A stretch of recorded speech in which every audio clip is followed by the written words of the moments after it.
everybody. Welcome to today's actual mindful message. This one is how to get, like if you're starting a new job and you need to bond with your coworkers, or if you're trying to reconnect with your coworkers or bring your coworkers back together, this list is for you. Ways to get your coworkers to like you and or each other. I have my handy dandy list, so I don't forget the good stuff. I make all of these on Sunday, by the way, so by this time it's Thursday. I don't remember what's coming, and it's kind of a surprise to me. That's why I jot notes. I don't even really read it. It comes back to me. Yes. Anyway, coworkers, right? They're vital. You're gonna have to see these people every day. The point isn't to tell them your whole life or be best friends. If it happens that way, you're very lucky. I am learning the best way to go about it is just to keep work, and home, and the less they know about your life, the better. Every time I start a new job, I always have this in mind, but I'm kind of like an open book, and I'm more comfortable being myself than most people, but it does bite me in the foot. So I wouldn't come into a place telling too much about your personal life and your past. I know that it's nice to bond and talk, especially if you don't have many people in your life to talk to. But you have to remember, number one, these are coworkers. Also, at the same time, people have outside lives. They have family, they have relationships, they have tragedies, they have good times and bad times, and you can always share the good times with each other. I feel like it's easy to come into work and be like, oh my God, you guys, guess what happened? But on those days, I find, especially with myself and people that I've worked with before, sometimes people get in that recluseness when they're going through hard times, or maybe they're socially awkward and they're not much of a talker, or they just need to focus on what they're doing and they don't like banter. You have to respect people's personal choices and personal space. If you are talking to someone and you notice that they're busy and don't seem like talking, or they give you like one answer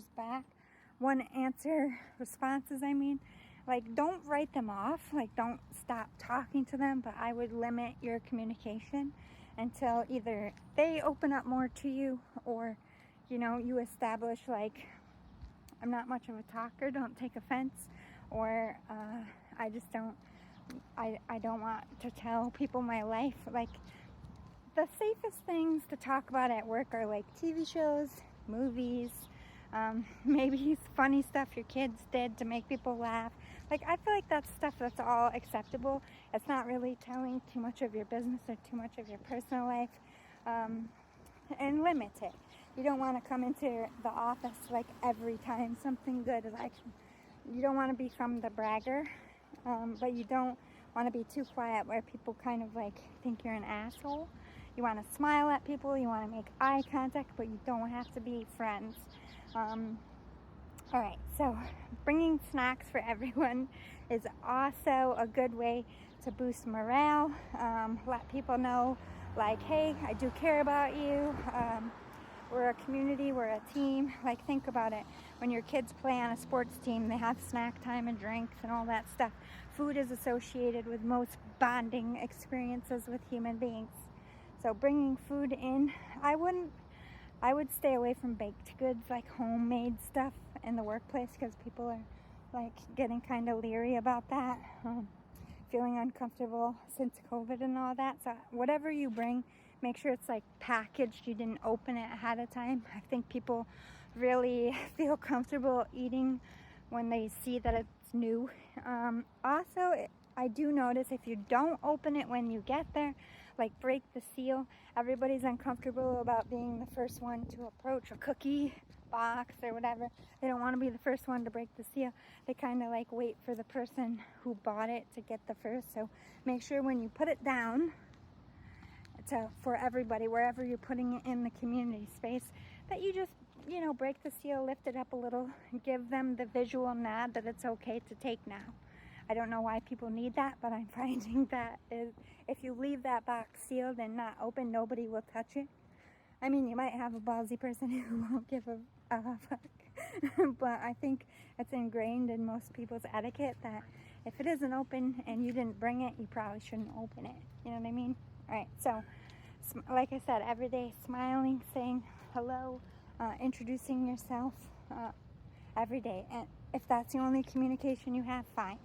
You're going to be remembered and known as somebody who's smiley and not grumpy. That is the main objective. But there are people that are just naturally negative and grumpy, and you can't change people. So even if you smile at them and say hi, and they don't smile and say hi back, don't take it personally. The next day you come in, you just smile and you say hello again. If they want to ignore that hello, that's their prerogative. But you know what? I find that the more days I just keep smiling and saying hello, eventually I get a smile, or eventually I get a hello, or why do you say hello to me if I never say it back? They eventually acknowledge me. I'm like, because I just, you seem sad. And then that breaks the ice. You can't allow other people's responses and reactions to you affect you in the workplace. If they want to ignore you, don't get offended. Let them ignore you. Maybe there's somebody else that you can talk to. And if there isn't, invest in some earbuds and some podcasts. We're in the age of being secluded. Isn't that bad? You have stuff you can listen to. This isn't my generation where like you had to read a book or something. You know what I mean? Offering to help your other coworkers with their jobs, completing items, or maybe something's heavy and you want to lift it for them. Or, hey, I'm going to get lunch. Do you want me to pick up something for you too? This is always something that people appreciate, but don't let anybody take advantage of you either. If every day they're like, hey, will you pick me up lunch too? And they're not throwing you gas money or anything, that's a user. Use your discernment, but offering, like if you are ordering from somewhere, like, hey, I'm ordering from somewhere, do you want to order too?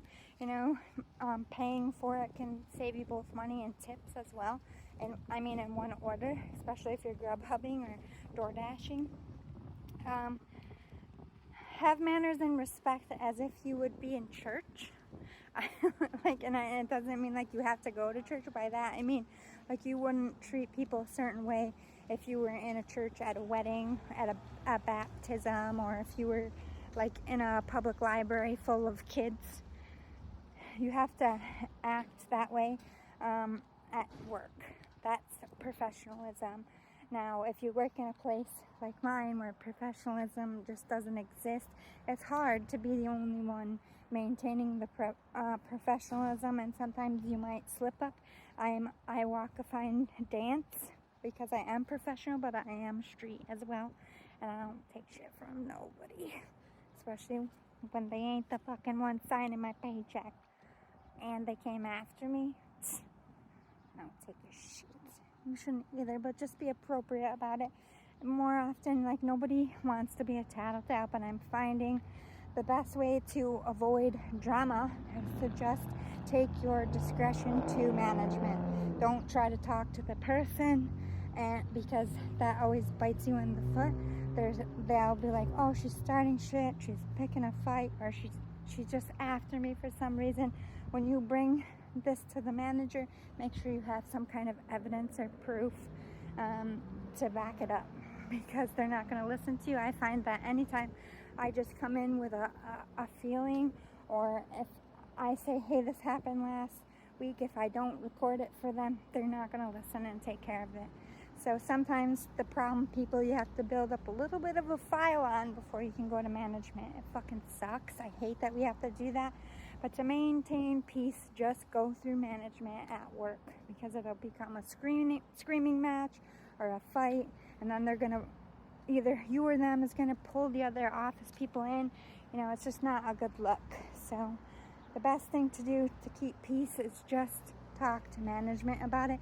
And if it isn't something that isn't going to kill you or affect your job, let it roll off your back. That's how people appreciate you.